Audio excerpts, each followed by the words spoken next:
하루를 여는 말씀과 멜로디 높은 뜻 하늘교회 아침 예배 10월 7일 월요일에 인사드립니다. 반갑습니다. 오늘 함께 나눌 말씀은 요한계시록 2장 18절부터 29절 말씀입니다. 이제 말씀을 듣습니다. 두아디라 교회의 사자에게 편지하라. 그 눈이 불꽃 같고 그 발이 빛난 주석과 같은 하나님의 아들이 이르시되, 내가 네 사업과 사랑과 믿음과 섬김과 인내를 아노니 네 나중 행위가 처음 것보다 많도다.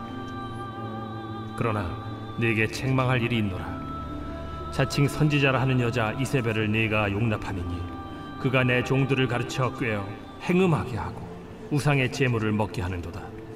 또 내가 그에게 회개할 기회를 주었으되 자기의 음행을 회개하고자 하지 아니하는도다. 볼지어다, 내가 그를 침상에 던질 터이요 또 그와 더불어 간음하는 자들도 만일 그의 행위를 회개하지 아니하면 큰 환난 가운데에 던지고, 또 내가 사망으로 그의 자녀를 죽이리니 모든 교회가 나는 사람의 뜻과 마음을 살피는 자인 줄 알지라. 내가 너희 각 사람의 행위대로 갚아주리라. 두아디라에 남아있어 이 교훈을 받지 아니하고 소위 사탄의 깊은 것을 알지 못하는 너희에게 말하노니 다른 짐으로 너희에게 지울 것은 없노라. 다만 너희에게 있는 것을 내가 올 때까지 굳게 잡으라. 이기는 자와 끝까지 내 일을 지키는 그에게 만국을 다스리는 권세를 주리니 그가 철장을 가지고 그들을 다스려 질그릇 깨트리는 것과 같이 하리라. 나도 내 아버지께 받은 것이 그러하니라. 내가 또 그에게 새벽별을 주리라. 귀 있는 자는 성령이 교회들에게 하시는 말씀을 들을지어다. 두아디라는 원래 농업과 목축업을 하던 한적한 시골 마을이었습니다. 유대인들이 와서 정착하기 시작하면서 상업과 무역의 도시로 바뀌게 되었는데요. 특징은 언덕이 아니라 평야에 위치했다는 것입니다. 그리고 이런 이유로 항상 전쟁에서 가장 먼저 피해를 보는 지역이 되었습니다. 사도행전 16장 14절에 등장한 자주장사 루디아가 이곳 두아디라 출신입니다. 자주색 옷감을 염색하는 일 외에도 이 도시는 면직, 모직, 빵 제조, 질그릇 등의 수공업이 발달했었습니다. 특히 주석, 곧 구리로 군인들의 철물을 만드는 사업이 번성했었는데요. 이런 특징을 반영해서 18절의 그 눈이 불꽃 같고 그 발이 빛난 주석과 같은 하나님의 아들이라고 하는 표현이 기록된 것입니다. 27절에 그가 철장을 가지고 라고 하는 표현도 마찬가지입니다.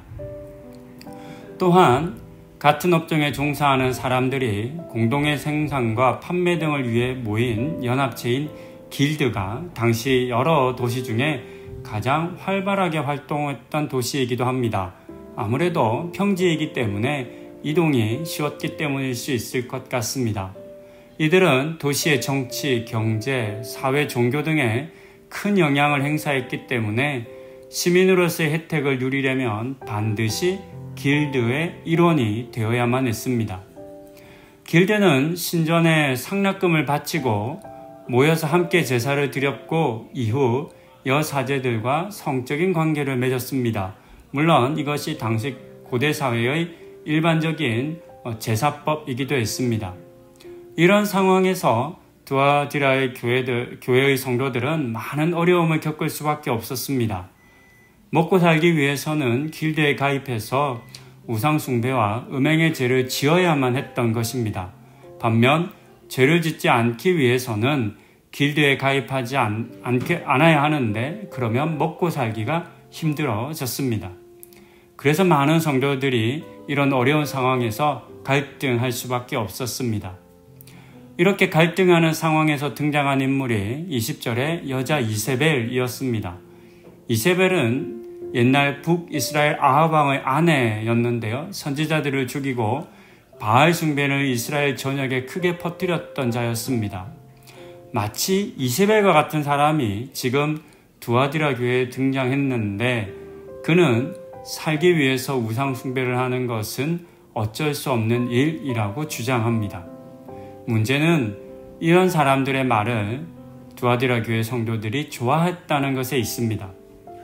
두아디라 교회 교인들은 이것이 옳지 않다라고 생각하면서도 자신들에게 길드에 가입해서 먹고 살 수 있는 길을 열어주는 이세벨과 같은 사람이 등장하자 기다렸다는 듯이 그의 주장을 취했습니다.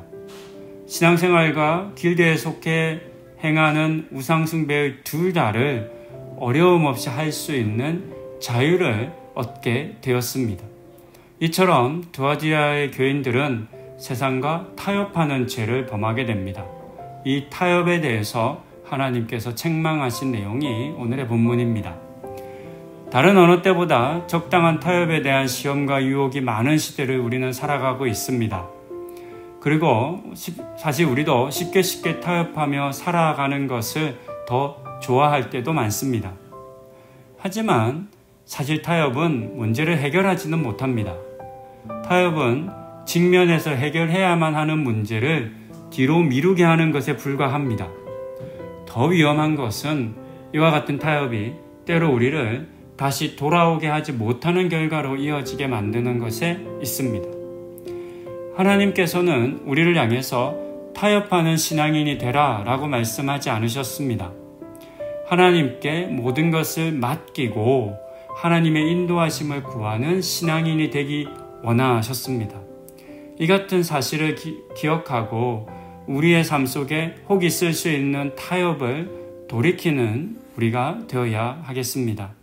그리고 이런저런 갈등과 선택의 어려움 속에 우리의 연약함에 머물지 않고 하나님의 은혜를 구하고 하나님의 도우심을 구하며 그와 같은 하나님의 은혜로 말미암아 살아감을 경험하고 또 고백하는 우리 성도님들 다 되실 수 있기를 권면드립니다.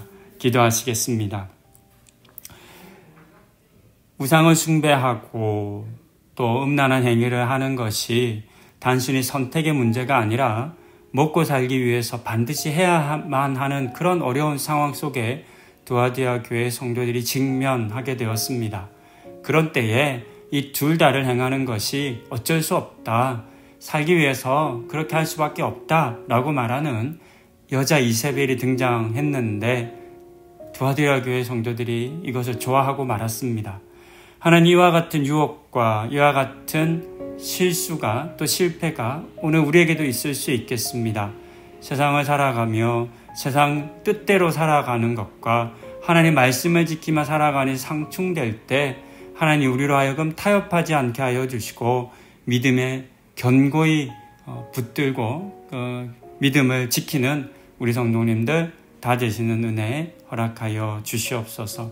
그와 같은 은혜를 우리 가운데 부어주시기를 간구드리며 이 모든 말씀 예수님의 이름으로 기도드립니다. 아멘.